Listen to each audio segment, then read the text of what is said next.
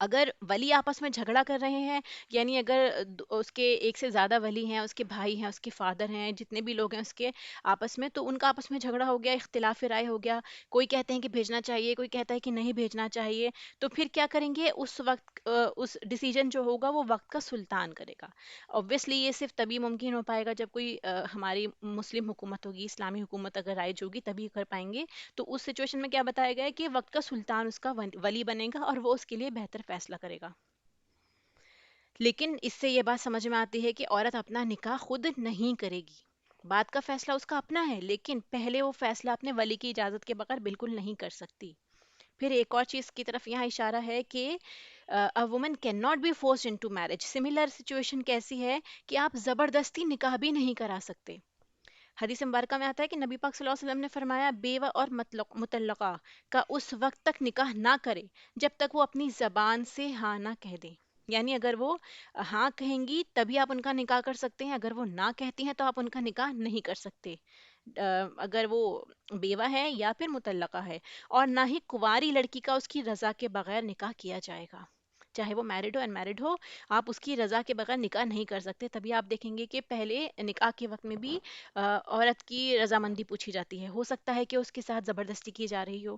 تو اسلام جو ہے عورتوں کے حقوق کی اس طرح حفاظت کرتا ہے کہ پہلے عورت کی رضا ضروری ہے. ایسا نہیں ہے کہ مرد نے کہہ دیا تو اس کی شادی ہو گئی اور عورت کا دل نہیں ہے، کسی بھی جبر کی وجہ سے آپ اس کا نکاح نہیں کرا سکتے. پھر حدیث میں ایک اور حدیث کی طرف بھی اشارہ ہے کہ ایک صحابیہ تھی خمسہ بنت خزام، یہ ایک انصاری صحابیہ تھی.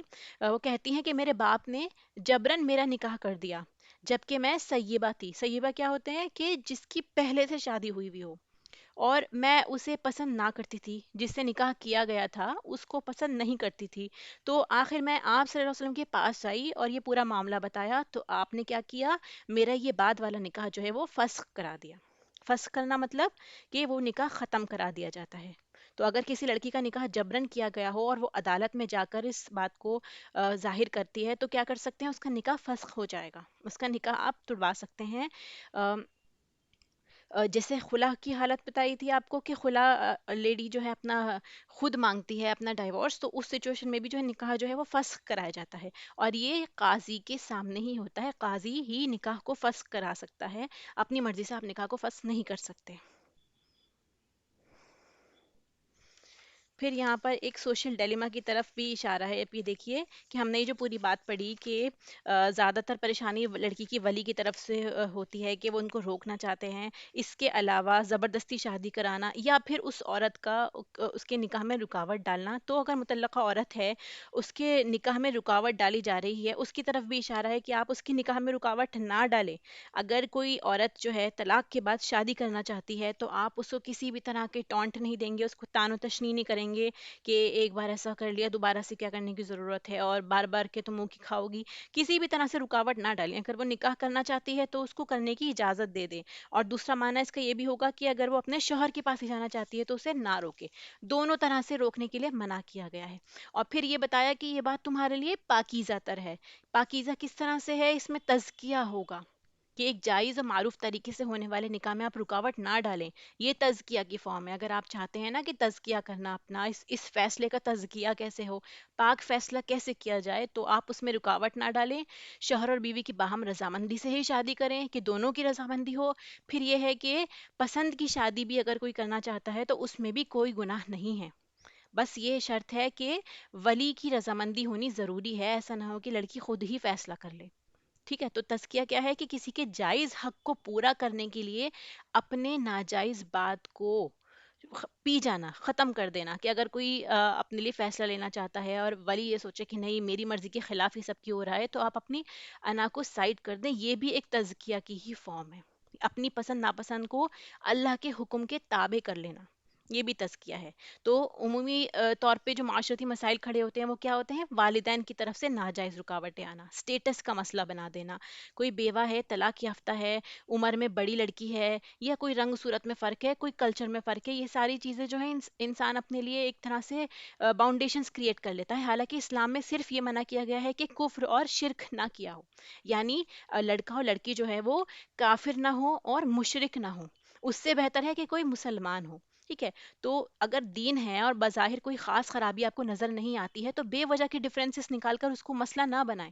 شادی جیسے سمپل کام میں رکاوٹیں ہم نہ ڈالیں اور اپنی زندگی کو مشکل نہ بنائیں. ٹھیک ہے؟ تو ایسے معاملوں میں رکاوٹ جو ہے عموماً گناہ کا سبب بن جاتی ہے. گناہوں کی پاکیزگی اس طرح سے ہی ممکن ہے کہ آپ رکاوٹ نہ ڈالیں، اس آسان پروسیس کو نہ روکیں. ادروائز کیا ہوگا کہ بچے جیسے ہم دیکھتے ہیں کہ بہت ساری سچویشن ایسی ہوتی ہے کہ بچے خود فیصلہ لے لیتے ہیں، کوئی ایسا غلط قدم اٹھا لیتے ہیں کہ بعد میں پھر پریشانی اٹھانی پڑتی ہے. اس لیے معاملات کو سلجھانے کے لیے اللہ سبحانہ وتعالیٰ نے اس طرف اشارہ کیا ہے. تو یہ زیادہ پاکیزہ ہے کہ آپ ان کے فیصلے کو سمجھیں اور بہترین فیصلہ لیں ایز اے ولی. پھر دوسری پرابلم یہ بھی ہوتی ہے کہ پچھلے شوہر کی طرف سے رکاوٹیں آنے لگتی ہیں. اگر عورت جو ہے جس کا ڈائیورس ہو گیا ہے، اب اس کا پچھلا شوہر ہے وہ اس کی لائف کو ہیل بنا رہا ہے، طرح طرح سے پریشان کر رہا ہے، اسے دھمکیاں دے رہا ہے، اس کو ٹارچر کر رہا ہے. اس چیز سے بھی روکا گیا ہے کہ آپ کو ایسا نہیں کرنا، آپ کو نہیں روکنا اپنی سابقہ بیوی کو. ٹھیک ہے؟ تو اسلام کا مزاج ہمیں یہاں سے کیا سمجھ میں آ رہا ہے کہ شادی کو آسان بنائیے. ٹھیک ہے؟ اور اس کے بعد کیا ہے، نبھانے کے مقصد سے آپ کو شادی کرنی ہے اور اس کے لیے آپ کو سپورٹ بھی کرنا ہے، ایک دوسرے کو بھی اور ولی کو بھی. پھر شوہر اور بیوی کے اختلاف کو کم کرنا ہے جتنا ہو سکے، کم سے کم. اگر وہ آپس میں خود ایک دوسرے کے ساتھ اچھے سے رہنا چاہتے ہیں، اگر ان کو پرابلم ہو رہی ہے تو ان کی فیملی ان کا ساتھ دے کے ان کی پرابلمس کم سے کم ہو، ان کے اختلاف کم سے کم ہو. پھر یہ ہے کہ بات بات پر آپ طلاق نہ دیں.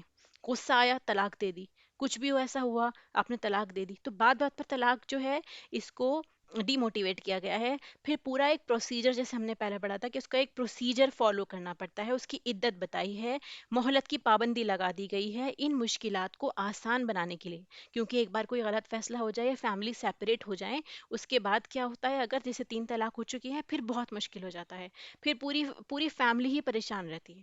اسی لیے اللہ سبحانہ تعالیٰ نے اتنی رعایت دی ہے ہمیں. اور شوہر کا حق بھی کیا ہے کہ جیسے شوہر کا حق ہے کہ اس کی بیوی اس کی اطاعت کرے، اس کی غیر موجودگی میں اس کے گھر کی، اس کے بچوں کی، اس کے مال کی، اپنی عصمت کی حفاظت کرے اور ساتھ میں اس کی جسمانی ضروریات کو بھی پورا کرے. اسی طرح بیوی کا حق ہے کہ شوہر اس پر خرچ کرے اور اس کی عزت کرے، اس کی ضروریات کو پورا کرے. اگر دونوں ایک دوسرے کے حقوق ادا کریں گے تو انشاءاللہ ان کی میرٹل لائف میں کوئی بھی پرابلم نہیں ہوگی.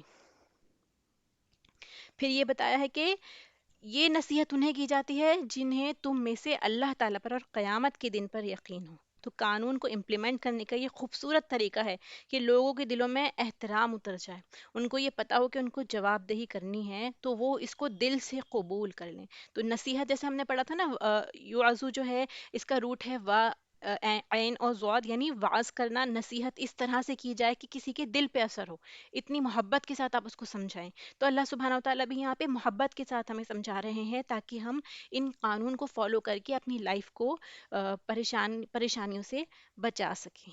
ٹھیک ہے؟ تو ازکا جو بھی بتایا گیا ہے یہاں پہ، ازکا جو ہے وہ باطنی صفائی کی طرف ہے اشارہ. ازکا یعنی انسائڈ، جو آپ اندر سے صفائی کرتے ہیں، اور اطہر ظاہری پاکیزگی کی طرف اشارہ ہے. دونوں میں آپ کو پاکیزگی رکھنی ہے. ٹھیک ہے؟ تو اسی لیے اس چیز کے اوپر اشارہ کیا گیا ہے کہ اگر آپ لڑکی کو روکتے ہیں تو یہ بھی ظلم ہوگا، اور اگر کیا ہوگا کہ وہ اپنے آپ کوئی غلط فیصلہ اٹھا لیتے ہیں تو پھر بھی نقصانات کا خدشہ ہے. اسی لیے زیادہ پاکیزہ ہے کہ آپ یہ فیصلے لیں تاکہ اندر سے اور باہر سے دونوں طرح کی پاکیزگی حاصل ہو سکے. پھر یہ دیکھیے لاسٹ آیت ہے یہ، والوالدات یرضعن اولادہن حولین کاملین. یہاں پہ یہ بتایا گیا ہے کہ مدرس میں breast feed their children 2 complete years. حول جو ہے وہ گردش کرنے کے لیے استعمال ہوتا ہے، کیونکہ سال بھی گردش کرتا ہے اور واپس آ جاتا ہے. اسی لیے یہاں پہ حولین 2 سالوں کے اوپر ہے مدت یہ پوری، کہ پورے کامل 2 سال دودھ پلانا ہے. whoever wishes to complete the nursing، کہ جو ارادہ رکھتے ہوں دودھ پلانے کی مدت کا، تو وہ بالکل اس مدت کو پورا کریں. اور جن کے بچے ہیں ان کے ذمے ان کا روٹی کپڑا ہے. باپ کے اوپر کھانا اور کپڑا ہے جب تک عورت دودھ پلاتی ہے، چاہے طلاق بھی کیوں نہ ہو جائے. ٹھیک ہے؟ تو عورت بھی، کیونکہ وہ دودھ پلا رہی ہے، اس کی بھی ایک بہت بڑی ذمہ داری ہے. اسی طرح باپ کے اوپر بھی ذمہ داری دی گئی ہے، کیونکہ عورت اپنی ذمہ داری پوری کر رہی ہے، مرد کو بھی اپنی ذمہ داری پوری کرنی ہے. اس کو اپنا نان نفقہ، عورت کا نان نفقہ اس کو پرووائڈ کرنا ہے، یہ اس کے ذمہ ہے. ٹھیک ہے؟ اور دستور کے مطابق جو ان کے بیچ میں آپس میں سیٹ ہو جائے.